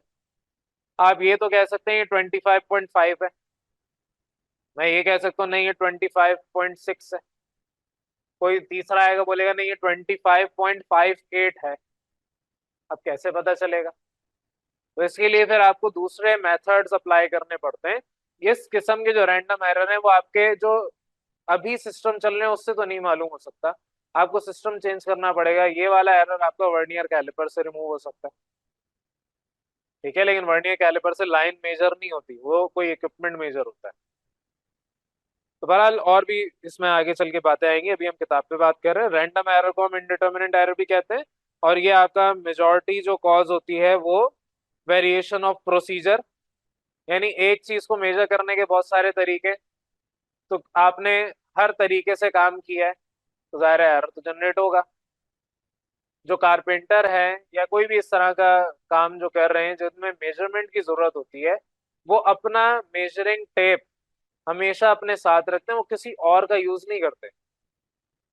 अगर गलती से किसी और का मेजरिंग टेप यूज कर लिया और अपने टेप से भी काम किया तो दोनों टेप क्योंकि एक्यूरेट नहीं होते, प्रिसाइज नहीं होते, तो आपने फर्ज करें दो जगह अलग अलग काम किया, अब आप उन दोनों काम को एक साथ मिलाने बैठेंगे कभी भी वो मिलेंगे नहीं। एक दफा ऐसा हुआ था, इंजीनियर्स थे, उन्होंने ब्रिज बनाया था, बहुत मशहूर ये केस था, आप लोगों को हो सकता है इल्म हो या नहीं। तो उनको रेल की पटरियां बनानी थी। एक दफा ये केस मेरे ख्याल से इसी मुल्क में हुआ या किसी और मुल्क, मुझे याद नहीं एग्जैक्टली, लेकिन ये हो चुका है। रेल की पटरियां बनानी थी, तो दो डिफरेंट जगहों से काम स्टार्ट हुआ था, ब्रिज के साथ भी ऐसी हुआ था। दो इंजीनियर्स, मतलब के इंजीनियर्स लगे, उन्होंने यहाँ पे रेल की पटरियां ड्रॉ की, और यहाँ से रेल की पटरियां भी ड्रॉ होना शुरू हुई इधर से। करते करते रेल की पटरी जो एंड में मैच हो रही थी वो यूं मैच हो रही थी। अब ट्रेन चलते चलते वो एक टायर पे तो नहीं चलेगी ना, तो एरर जनरेट हो गया। सिर्फ और सिर्फ क्या मसला था कि यहाँ तक जो काम किया उसकी मेजरमेंट के लिए अलग इंस्ट्रूमेंट्स थे, और यहाँ तक जो काम हुआ उसकी मेजरमेंट्स के लिए अलग इंस्ट्रूमेंट्स थे। जब वेरिएशन आएगी इन मेजरिंग इंस्ट्रूमेंट्स तो आपके पास एरर, रैंडम एरर जनरेट होंगे। ब्रिज बनाना था, ब्रिज बनाया तो उधर भी यही हुआ कि एंड जब पहुंचे तो आपके पास वहां से ब्रिज कुछ यूं था और यहाँ से ब्रिज कुछ यूं था। अब क्या करते? ठीक है, तो या तो आप इन दो जगहों को मिला दें और लोगों से बोलेंगे यहाँ से छलांगे लगाते हुए इधर ब्रिज पे आ जाए, या फिर आप ब्रिज दोबारा से बनाएंगे। ठीक है, तो ये जो एरर जनरेट होते हैं this is called random error. ठीक है, तो डेफिनेशन क्लियर हो जानी चाहिए कि variation of procedure, environmental factor और लिमिटेशंस ऑफ इंस्ट्रूमेंट्स। इंस्ट्रूमेंट्स कम होने की वजह से, मैं आपसे कहूँ कि आपने वजन करना है, आपके पास वेट मशीन नहीं है, आप क्या करेंगे? आप एक तराजू पे बैठ जाएंगे और दूसरे तराजू में आप वजन रखते जाएंगे। आपके पास मेजरिंग इंस्ट्रूमेंट्स नहीं है ना, आप सब्जी वाले जितने भी हैं सबको पकड़ के उनसे एक एक किलो के बट्टे जो होते हैं या 5-5 किलो के लेके आ जाएंगे, और कहीं ना कहीं जाके आपका वजन मेजर हो ही जाएगा, अगेन उसमें एरर होगा। ठीक है, तो ये आपके पास एनवायरमेंटल फैक्टर की वजह से भी मैंने आपको पॉइंट समझा दिया, लिमिटेशन की वजह से भी, limitation of instruments, variation of procedure भी है, तो ये सारे के सारे आते हैं रैंडम एरर के अंदर। एक्सप्लेनेशन पे आ जाएं। आपके पास कोई भी रैंडम एरर की बात करेंगे, दीज आर अनअवॉइडेबल। ज़ाहिर एनवायरनमेंट आपका चेंज हो गया, एकदम से आगे ठंडी हवा चलना शुरू हो गई या तेज हवा चलना शुरू हो गई, अब ये आपके इख्तियार में नहीं है, ये अनअवॉइडेबल है। मिट्टी चलना शुरू हो गई, मिट्टी उड़ना शुरू हो गई, अब आप क्या करेंगे, खड़े होके आप मिट्टी थोड़ी सारी हटा देंगे। तो जो चीज अनअवॉइडेबल है वो सारी की सारी आपकी रैंडम एरर में आ रही है। अब रैंडम एरर बताया हुआ है कैन बी पॉजिटिव और नेगेटिव। इस पॉइंट को मैं कहूंगा बस याद कर लें, नेक्स्ट क्लास में मुझे रिमाइंड कराएं, मैं डेप्थ में समझा दूंगा। अभी बस जो यहाँ पर आपकी किताब ने कहा है उसको समझा रहे हूँ कि ऑलरेडी मैंने बहुत ज्यादा डेप्थ में आपको ये कॉन्सेप्ट दे दिए। तो रैंडम एरर पॉजिटिव वैल्यू भी रख सकता है, नेगेटिव वैल्यू भी रख सकता है। अगर आप इसको मेजर कर रहे हैं, for example a mass of sample किसी एनालिटिकल बैलेंस में, एनालिटिकल बैलेंस वेट मशीन को ही कहते हैं जो लैब में छोटे रखी हुई होती हैं, तो उसके अंदर आप मिलीग्राम्स के अंदर भी चीजें मेजर करते हैं। तो बहरहाल एक आप मास किसी सैंपल का मेजर कर रहे हैं तो वो डिफरेंट रीडिंग्स बना के देगा। वजह उसकी क्या है, आपके जहां पर वेट कर रहे हैं वहां पर हवा भी चल रही है, हवा की वजह से, या आपके इर्द गिर्द पानी पड़ा हुआ है और पानी से मुराद ये है कि आपके एटमॉस्फेयर में वाटर मॉलिक्यूल्स हैं, उसने वो एब्जॉर्ब कर लिए, या आपसे गलती से पानी उसके अंदर थोड़ा सा एक दो ड्रॉप गिर गए तो भी एरर आ गया। ठीक है। और मजीद आपके पास कोई भी प्रॉब्लम आ सकती है, किताब में तो बस यही बताया हुआ है। और भी कोई प्रॉब्लम, किसी ने आपके सैंपल को हिला दिया, आपने रखा हुआ था, किसी से गलती से सैंपल आपका थोड़ा सा डिसबैलेंस हो गया, हिल गया, अगेन एरर जनरेट हो जाएगा। तो ये सारे आपके पास, अब एग्जांपल पे आ रहा हूँ, एसिड बेस्ड हाइड्रेशन इस्तेमाल किया है, उसके अंदर आप 50 सेंटीमीटर क्यूब ब्यूरेट इस्तेमाल कर रहे हैं। ब्यूरेट तो देखी होगी ना सबने, ट्राईपॉड पे जो आप बड़ी सी ट्यूब लगाते हैं उसको ब्यूरेट कहते हैं। तो ब्यूरेट के अंदर 50 सेंटीमीटर क्यूब वाली आपने यूज किया है, जिसमें आप एक्यूरेटली जो मेजर कर सकते हैं रीडिंग वो 0.1 की कर सकते हैं, यानी 50 के बाद जो नीचे वैल्यू जाएगी 49.9, फिर 49.8, 49.7। ठीक है, 0.1 के डिफरेंस से आप मेजर कर सकते हैं। अब अगर आपके पास एरर जनरेट हो रहा है तो वो पॉजिटिव और नेगेटिव दोनों हो सकता है। मतलब मैं कह रहा हूं कि मेरे पास जो स्टार्टिंग वैल्यू 50 है, एंडिंग वैल्यू है वो 45.2 है, तो आंसर क्या होगा, पॉजिटिव जनरेट होगा, पॉजिटिव एरर। कैलकुलेट कर लेना खुद ही। ठीक है। अब आपने दोबारा फिल कर दिया, आपने रीडिंग्स दोबारा फिल कर दी। स्टार्ट आप कर रहे हैं 45.2 से, अब रीडिंग्स को दोबारा कर रहे हैं। फिल का मतलब क्या है, आपने जो फ्लास्क था दोबारा फिल किया, उसके अंदर अब आप शुरू से ये काम कर, अब आपने काम किया वो आपके पास 44 वैल्यू पे आ गया, अगेन पॉजिटिव है,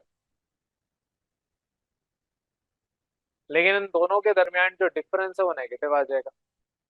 जो बहुत बेसिक समझाया है, अभी डेप्थ में नहीं समझाया। ठीक है, तो मैंने आपको नेक्स्ट क्लास में इसको और डेप्थ में समझाना है, पॉजिटिव क्यों है, नेगेटिव क्यों है।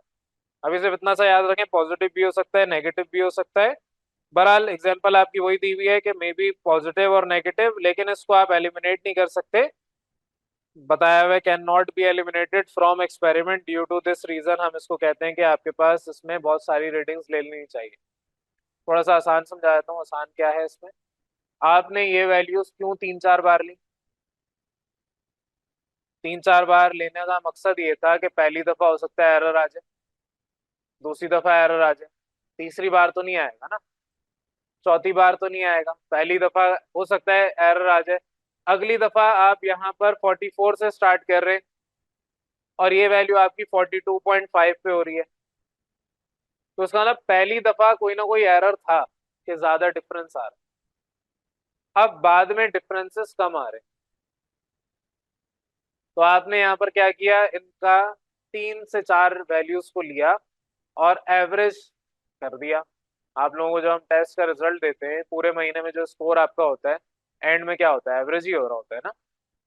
तो एवरेज क्यों करते हैं, हो सकता है किसी जगह पर आप एरर कर दें, किसी जगह आपके एरर हो जाए, अगली दफा आप सही बन जाए, अगली दफा आप अच्छे टेस्ट देना शुरू कर दें।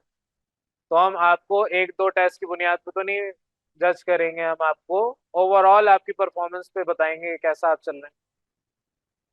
तो रैंडम एरर जब आते हैं तो उसमें हम ज्यादा वैल्यूज लेके उसका एवरेज कर लेते हैं। तो उससे क्या फायदा होता है, चांसेस आर के जो एरर है वो थोड़ा सा मिनिमाइज हो जाए। ठीक है, तो रैंडम एरर और सिस्टमेटिकल एरर दोनों को थोड़ा समराइज कर रहा हूँ। आपके पास सिस्टमेटिकल एरर वो एरर इंस्ट्रूमेंट सिस्टम की वजह से हो, रैंडम एरर जो इंस्ट्रूमेंट की लाजमी नहीं इंस्ट्रूमेंट की वजह से हो, किसी भी और रीजन से हो सकता है, एनवायरमेंटल भी हो सकता है, और भी कोई रीजन हो सकते हैं। और ये आप इसको इनडिटर्मिनेट एरर भी कहते हैं, क्योंकि इसको निकालना मालूम करना मुश्किल होता है। अब आपको मैं ये नहीं बता सकता कि एरर क्यों जनरेट हुआ, हम निकाल नहीं सकते, तो हम इसको मिनिमाइज करने के लिए एवरेज कर लेते हैं।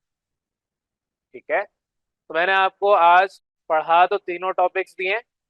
किताब की मद में मैंने सिर्फ और सिर्फ आपको एरर के बारे में समझाया है। एरर थोड़ा सा बड़ा टॉपिक था। नेक्स्ट क्लास में मैं आपको एक्यूरेसी और प्रिसीजन ये दोनों टॉपिक करवाऊंगा। यहाँ तक फिलहाल किसी हुई कंफ्यूजन? अस्सलाम वालेकुम क्लास। चले बेटा, अब अपने इस दो रिमेनिंग पॉइंट्स, दो टॉपिक को आज समझ लें। समझा तो अलबत्ता मैंने कल दिया था आप लोगों को। हमने लास्ट क्लास में इनके बारे में समझ लिया था कि तीनों होते क्या हैं। और क्योंकि हमारे पास कल वक्त कम था, ज़ाहिर है रोजाना वक्त लिमिटेड होता है, तो उसमें हमने एरर के बारे में, जैसे सिस्टमैटिकल एरर और रैंडम एरर, दोनों हमने डिस्कस किए थे। इसमें मैंने एक चीज आपसे कही थी कि आपके पास एक एरर होता है जिसमें पॉजिटिव और नेगेटिव एरर हम उसको कहते हैं। वो क्या है, वो अगर वक्त मिलेगा आज तो एंड ऑफ दिस लेक्चर समझा दूंगा। अदरवाइज आपके पास जो एरर है वो पॉजिटिव और नेगेटिव का मतलब ये है, जो वैल्यू आ रही है कैलकुलेटेड वैल्यू, वो एरर, वो डिफरेंस पॉजिटिव भी हो सकता है, नेगेटिव भी हो सकता है। उसके ऊपर हम अभी बाद में बात करते हैं। एक्यूरेसी क्या है, ये मैंने आपको वैसे ही बता दिया था। एक्यूरेसी हम कहते हैं उस आपके वैल्यू को जो कि एक्चुअल है और जो ऑब्जर्व वैल्यू आई है, दोनों के दरमियान जो आपके क्लोजनेस है, उसको हम एक्यूरेसी कहते हैं। यानी आपका जवाब कितना एक्यूरेट है, आपके उस जवाब के नंबर फाइनल एग्जाम में मिलते हैं। अब आपसे सवाल पूछा है, लेट सपोज एग्जाम में आपके पास आता है डिफाइन ऑर्गेनिक केमिस्ट्री। ठीक है, एक सवाल आता है, आप लोगों ने ऑर्गेनिक केमिस्ट्री पढ़ लिया। अब आप जवाब में देते हैं उसका आंसर कि ब्रांच ऑफ साइंस है या ब्रांच ऑफ केमिस्ट्री है जिसके अंदर आप ऑर्गेनिक कंपाउंड्स को डिस्कस करते हैं, ऑर्गेनिक कंपाउंड की स्टडी करते हैं। उस ब्रांच ऑफ केमिस्ट्री को हम कहते हैं ऑर्गेनिक केमिस्ट्री। और आपने ये पॉइंट, ये जुमला बीच में खा गए कि एक्सेप्ट फ्यू आपके जो कंपाउंड्स, जैसे कि कार्बन डाइऑक्साइड, कार्बोनेट्स, बाइकार्बोनेट्स। और आप ये भी खा गए कि ऑर्गेनिक कंपाउंड्स और उनके डेरिवेटिव्स, हाइड्रोकार्बन, ऑर्गेनिक कंपाउंड्स मतलब हाइड्रोकार्बन और उनके डेरिवेटिव्स। आप बहुत सारी चीजें खा गए। जवाब आपने सही दिया था, जवाब गलत नहीं था। आप ऑर्गेनिक कंपाउंड्स होते ही हाइड्रोकार्बन से मोस्टली, तो आप ऑर्गेनिक कंपाउंड्स की स्टडी को ऑर्गेनिक केमिस्ट्री में कहते हैं। लेकिन आपका जो जवाब है वो एक्यूरेट नहीं है। अब आपके जवाब में क्योंकि एक्यूरेसी कम है, तो उस एक्यूरेसी कम होने की वजह से नंबर भी आपको कम मिल रहे हैं। ठीक है, तो एक्यूरेट का मतलब क्या है, जो एक्चुअल वैल्यू है, जो एक्चुअल किताब ने आपको जवाब दिया, आप वो जवाब लिखेंगे। अगर आपके पास इजाफी नॉलेज, आप उस इजाफी नॉलेज को एक्स्ट्रा लिख के आ जाए तो मसला कोई नहीं है, आपको कोई रोकेगा नहीं। लेकिन अगर आपने अपना जवाब इनकम्प्लीट दिया और किताब ने आपको उससे ज्यादा लिख के दिया हुआ है, तो एक्चुअल वैल्यू किताब वाली थोड़ी सी ज्यादा थी, और आपकी ऑब्जर्व वैल्यू जो हमारे पास पेपर लिख के आया वो चंद जुमले या चंद लाइन थी। ज़ाहिर अल्टीमेटली आपका जवाब एक्यूरेट नहीं। उसी तरीके से कोई वैल्यू है जिसका आंसर आना चाहिए था 10 यूनिट, कोई भी हो सकती है। आपके पास जो जवाब आ रहा है वो आ रहा है 6, तो आपका जवाब एक्यूरेट नहीं है। ठीक है, अब अगर आपका जवाब आ जाए 11, आपका जवाब 11 आ जाए, तो अब ये 10 के काफी करीब है एज कम्पेयर टू 6। और अगर जवाब आ जाए आपके पास दोबारा 10, तो समझ लो आपका बिल्कुल एक्यूरेट जवाब आ रहा है। ठीक है, आप बाजार में से अपना वजन करके आते हैं, वो बैठे होते हैं ना कुछ लोग जो वेट मशीन रख के बैठे होते हैं, इंतजार करते हैं कोई अपना वजन करे तो वो पैसे मांग लें। तो उनका रोजी रोटी का जरिया वही होता है। आप वहां पर वजन करके आते हैं, और जब आप अपने घर पे आते हैं और आप वजन चेक करते हैं, वहां पर 50 किलो था, लेकिन घर आए तो पता चला 55 किलो था एक्चुअल। तो इसका मतलब क्या है कि उनकी मशीन में या आपकी मशीन में कोई ना कोई एरर है। ठीक है, तो एरर है कितना, 5 पॉइंट्स का। एक्यूरेसी आपका जवाब एक्यूरेट नहीं है।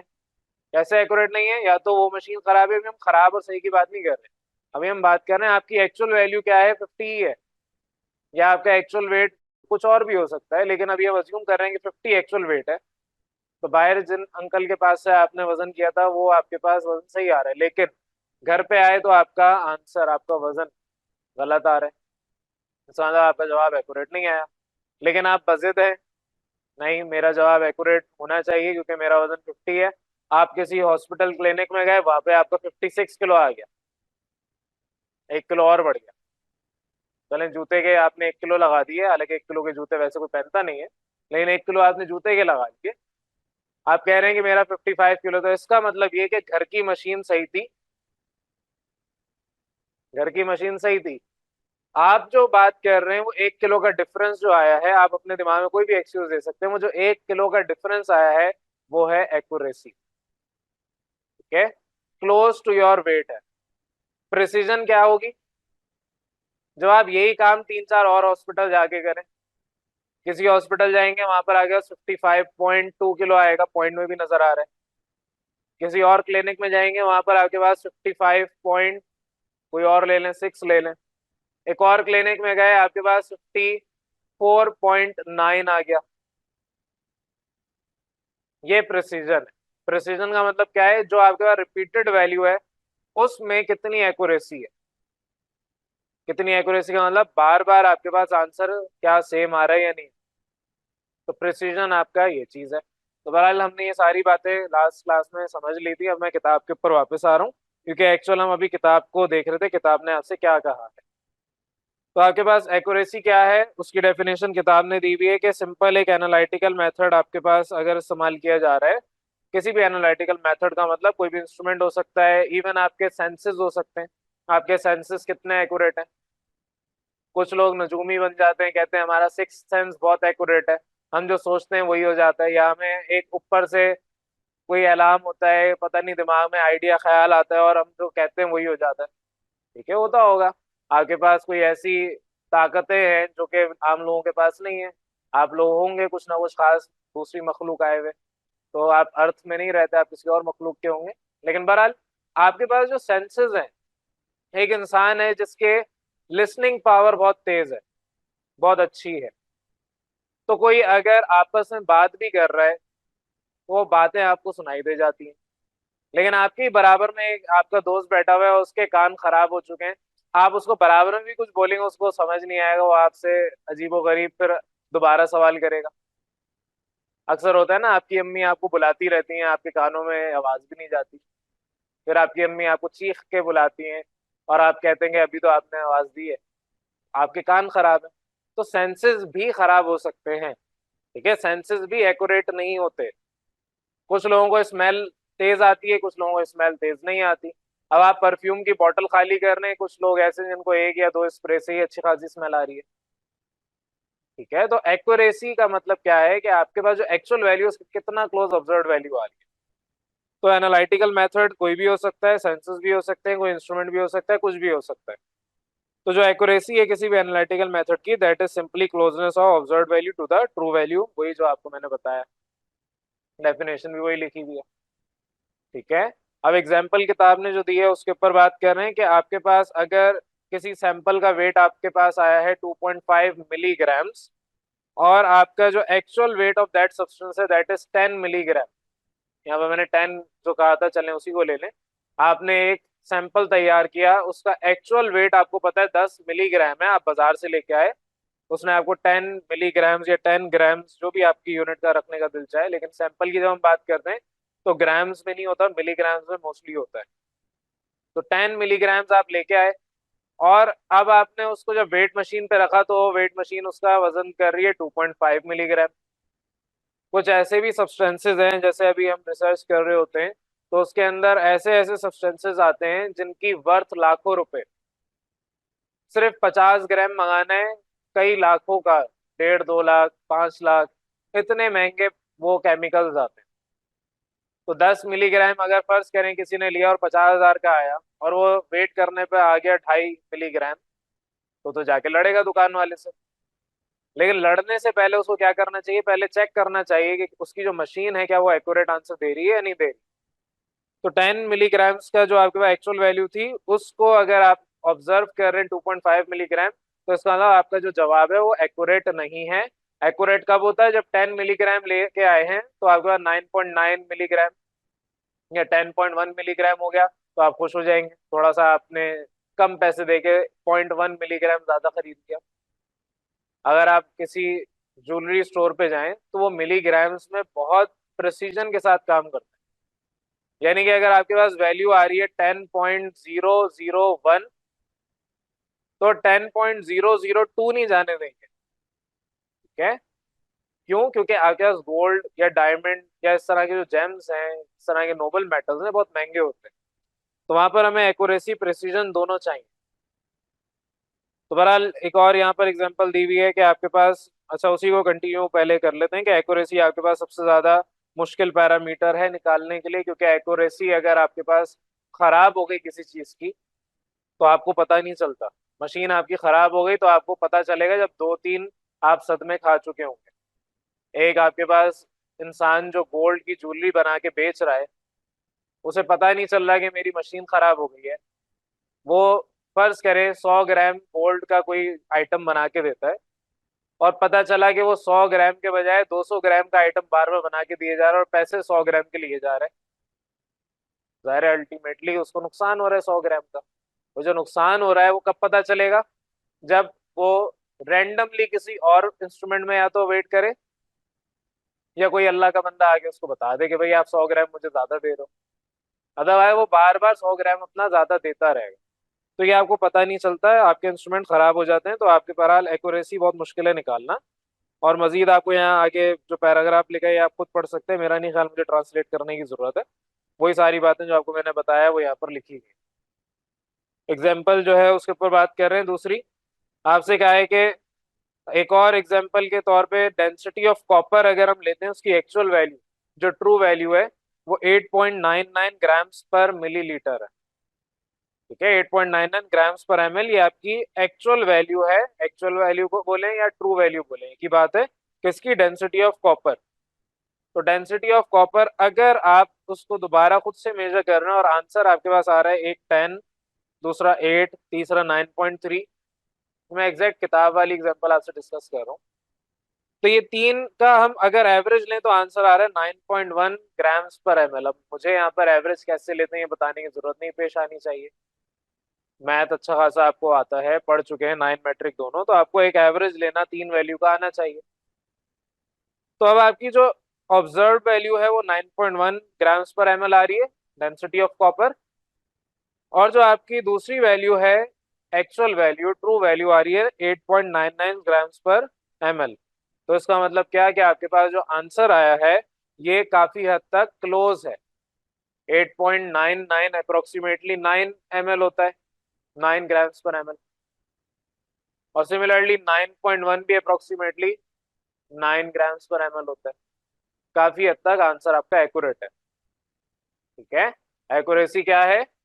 एक्चुअल वैल्यू और ऑब्जर्व वैल्यू के दरमियान क्लोजनेस कितनी है। तो closeness between your observed and actual value is called accuracy. Precision इसका अलग है। अब प्रिसीजन में इसी एग्जांपल की मद में समझा रहा हूँ। एक आपके पास वैल्यू आई है 10, ये तो हमने एवरेज लिया है ना, ये जो वैल्यू है ये तो एवरेज है। एक वैल्यू आई है 10, दूसरी वैल्यू आपकी 8, तीसरी 9.3। प्रिसीजन का मतलब ये होता है अगर 10 आई है तो अगली वैल्यू 10 के बजाय 9.9 हो सकती थी, या 10.1 हो सकती थी, या इसके अंदर कोई नंबर हो सकता था।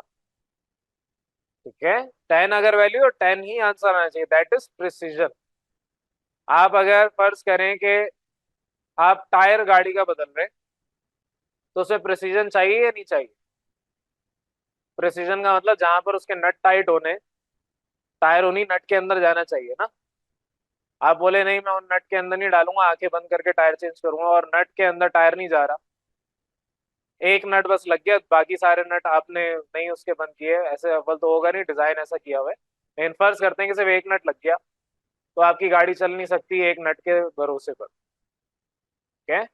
आप अगर फर्ज करते हैं कि कहें कि मैं बाहर जा रहा हूँ और गाड़ी के अंदर आपके कोई काम आ गया, कोई खराबी आ गई है, आप बाहर फिर भी गाड़ी लेके चले जाते हैं। अब प्रिसीजन का मतलब क्या है कि वो जो काम आपने करवाया था वो सही तरीके से होना चाहिए। ऐसे ही होना चाहिए ना, टायर अगर आपने सही करवाए थे तो अगली दफा टायर पंचर होगा तो वो भी सही तरीके से होना चाहिए। तो आपकी गाड़ी का फर्ज करें दोबारा टायर खराब हो गया, पहली दफा आपने उसके नट सही किए, अगली दफा जो दूसरा इंसान काम करेगा उसको प्रिसीजन रखनी है या नहीं रखनी? टायर वाली शॉप पे जाएंगे तो टायर वाली शॉप पे उसको क्या कहेंगे, नट सही से बंद करना, टाइट बंद करना, खुद चेक करेंगे कि सही से बंद कर रहा है नहीं कर रहा। ठीक है। चलें, कभी आपने टायर का ये काम नहीं करवाया होगा तो मैं मान सकता हूँ। मैं किसी और एग्जांपल देता हूँ। अगर आप किसी ऐसे रेस्टोरेंट में जाते हैं, मैंने शायद प्रीवियस क्लास में दी होगी, रेस्टोरेंट में जाते हैं और वो रेस्टोरेंट कोई मशहूर रेस्टोरेंट है, उसमें मैं मशीन लगा दूं, चलें लोगों को भी छोड़ दें, मशीन लगा दूं, आगे आने वाले जमाने में क्या होना है, मशीनों ने ही काम करना है ना। आर्टिफिशियल इंटेलिजेंस, रोबोटिक्स, ये सब क्या है? रोबोटिक्स की फील्ड एक इंतहाई ज्यादा रेवोल्यूशनरी फील्ड है जिसके अंदर बहुत सारे, पाकिस्तान में तो इतना अभी ट्रेंड नहीं शुरू हुआ लेकिन बाहर ममालिक में रोबोटिक्स के ऊपर बहुत लोग काम कर रहे हैं। सिमिलरली आपकी आर्टिफिशियल इंटेलिजेंस में अब यहाँ पर भी रुझान हुआ है, पाकिस्तान में भी लोग बहुत ज्यादा इस फील्ड में आ रहे हैं। ये क्यों दोनों फील्ड के अंदर काम हो रहा है? रोबोटिक्स पहले आई है, आर्टिफिशियल इंटेलिजेंस उसके बाद आई है, और आर्टिफिशियल इंटेलिजेंस बनी इसलिए क्योंकि एंड में इनको रोबोटिक्स के साथ कोलैबोरेट करना है। आयरन मैन मूवी देखी होगी ना, वो जो आर्टिफिशियल इंटेलिजेंस उसका इस्तेमाल कर रहा है वो क्या है, तो है रोबोट को एंड में जब हमने उससे काम करवाना है। अब मैं रोबोट को खड़ा कर दूं किचन के अंदर और बोलूं कि मुझे ये खाना पका के दो, अब वो खाना कैसे पकाएगा? उसके दिमाग में, दिमाग का मतलब उसके जो सिस्टम है, उसका जो ऑपरेटिंग सिस्टम होगा, उसकी स्टोरेज के अंदर मैं बताऊंगा कि इंग्रेडिएंट्स ये होने चाहिए, इस इंग्रेडिएंट को आपने इस्तेमाल करना है। फर्ज करते हैं कि आपने कोई खाना बनाना है, आलू पकाने, आलू बॉईल करने, चले अंडे बॉईल करने हैं, तो आपने अंडे लेने हैं, उसको प्रॉपर आराम से प्यार से, ये नहीं कि उठा के बस यूं ड्रॉप कर देना है, वरना आपके एग ड्रॉप टेस्ट हो जाएगा कि अंडा गिर के फूटता है या नहीं फूटता, फूटने के बाद उसमें चूजा निकलता है या नहीं निकलता। तो अंडा आपने आराम से रखना है, उस अंडे को बॉईल करने के लिए इतना पर्टिकुलर टाइम देना है, 5 मिनट 10 मिनट जो भी आपका फ्लेम टेम्परेचर होगा। फिर बॉईल होने के बाद उसको इस तरीके से छीलना है, छीलने के बाद कट ऐसे करना है, ये सारा आपको देना पड़ेगा उसको इनपुट। अब अगर रोबोट को आप इनपुट देते हैं और वो वैसे ही काम करता रहेगा तो इसका मतलब ये कि हर बार आप जो उसको इनपुट दे रहे हैं आउटपुट सेम आना चाहिए। आप किसी ऐसे रेस्टोरेंट जाते हैं, वहां पर आज एक आपने डिश खाई है, आप एक महीने बाद वही डिश खाने जाएं, आपके पास जो फ्लेवर, टेस्ट, स्मेल सब कुछ सेम मिलेगा। क्यों? क्योंकि जो शेफ है वो प्रिसाइज काम कर रहा है। ठीक है। प्रिसीजन क्या है? रिपीटिशन जब भी होगी किसी काम में तो उस काम के अंदर एक्यूरेसी कितनी है। अगर एक्यूरेसी का मतलब क्या है? क्लोजनेस, ये सब आपस में इंटरलिंक है। तो प्रिसीजन आपके इसी एग्जांपल की मदद में समझा रहा हूं कि आपके पास जो आंसर है that is not precise but accurate.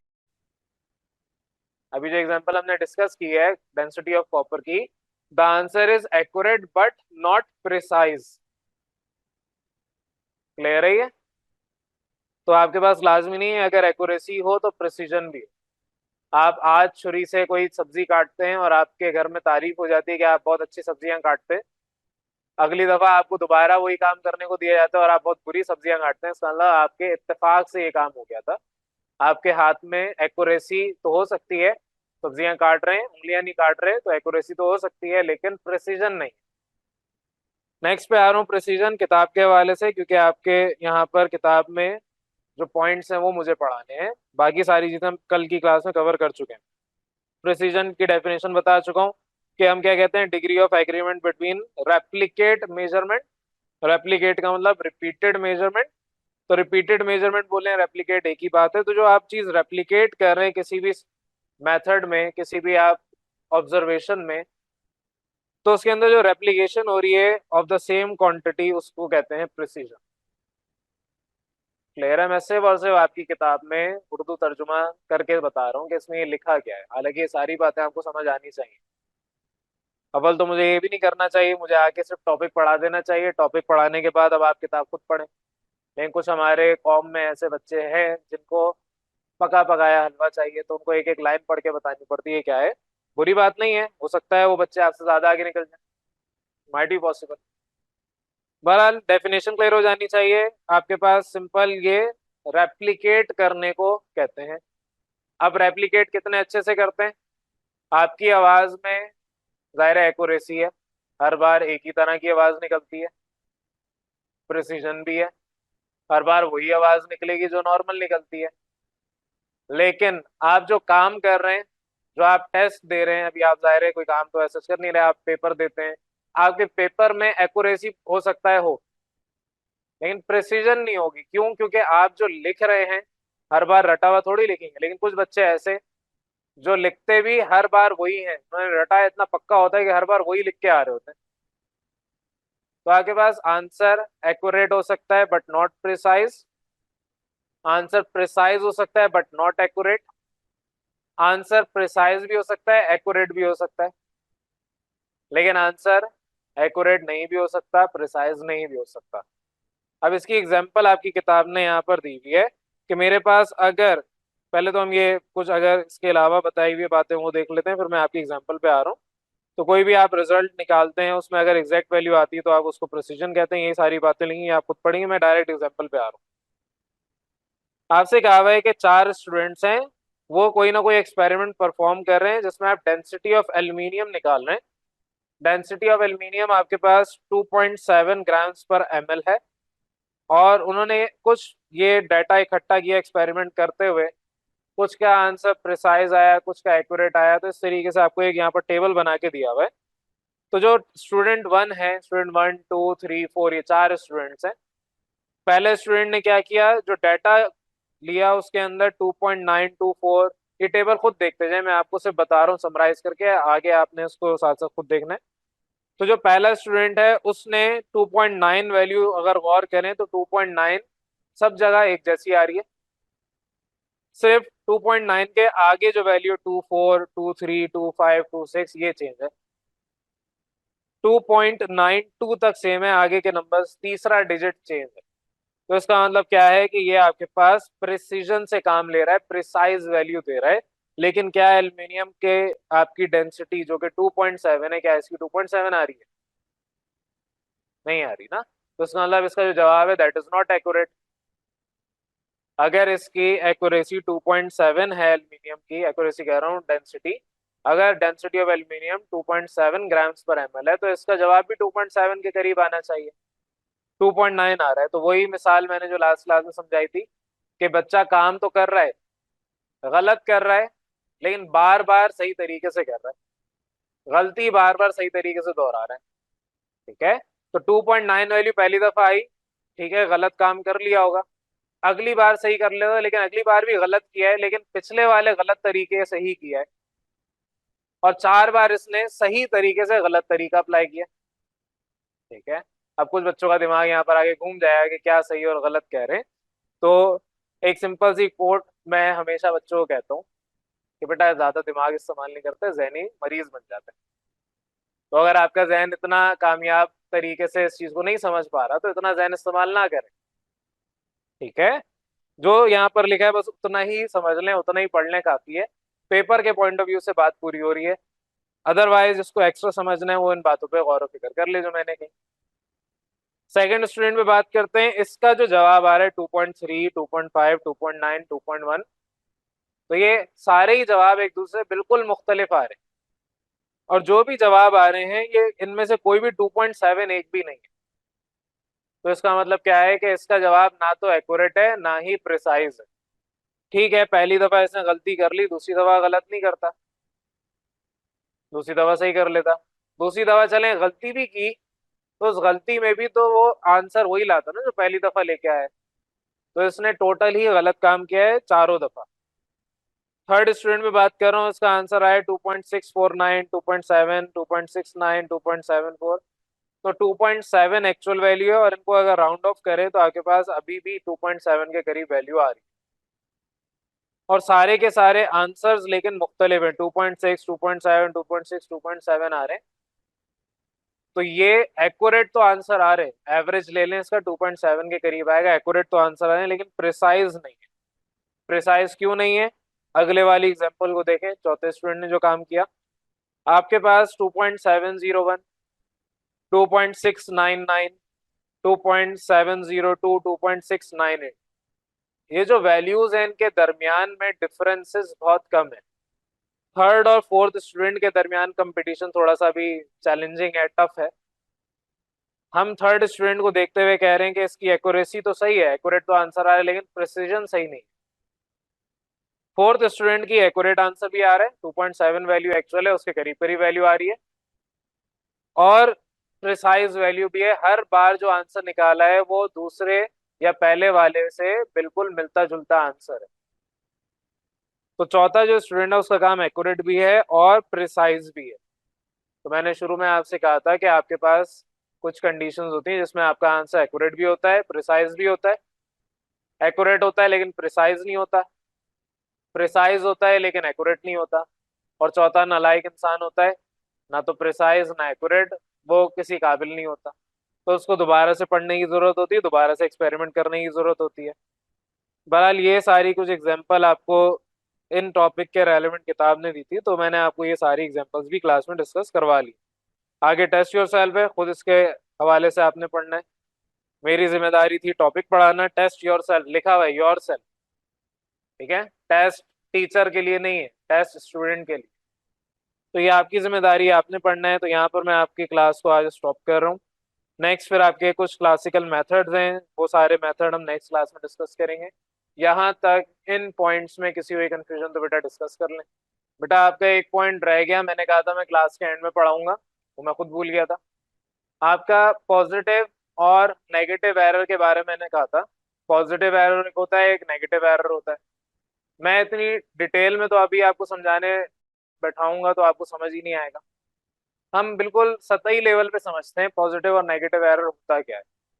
Positive error का मतलब क्या है कि आपने कोई भी ऑब्जर्व्ड वैल्यू और एक्चुअल वैल्यू के दरमियान डिफरेंस लिया, तो एरर अगर ऑब्जर्व्ड वैल्यू और एक्चुअल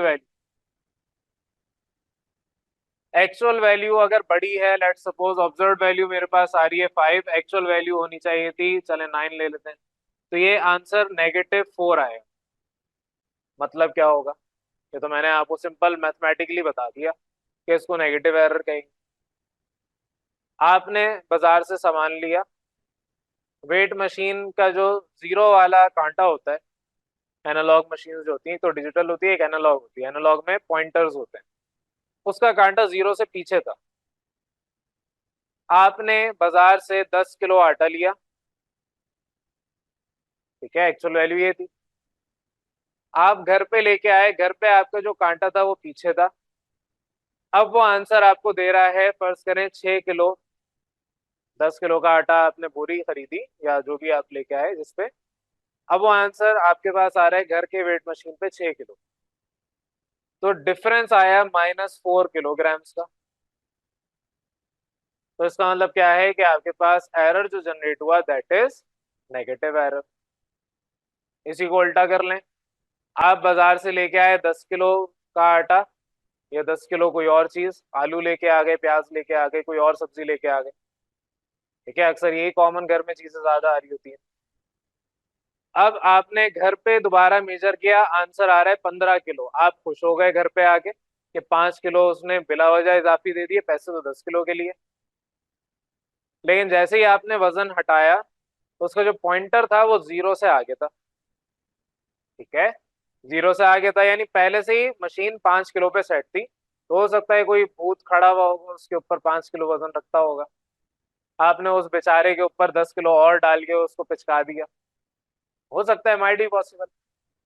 तो आपके ये जो एरर जनरेट हो रहा है अब ये पॉजिटिव है, तो जो भी इस तरह से आंसर, जाहिर है फॉर्मूला तो यही है, अगर कोई आंसर पॉजिटिव आ रहा है एरर का तो वो आएगा पॉजिटिव एरर।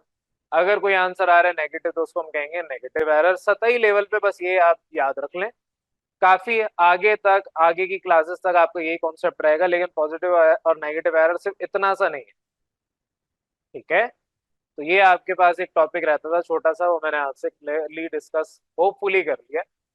लेकिन अगर किसी को कंफ्यूजन है तो डिस्कस कर लें।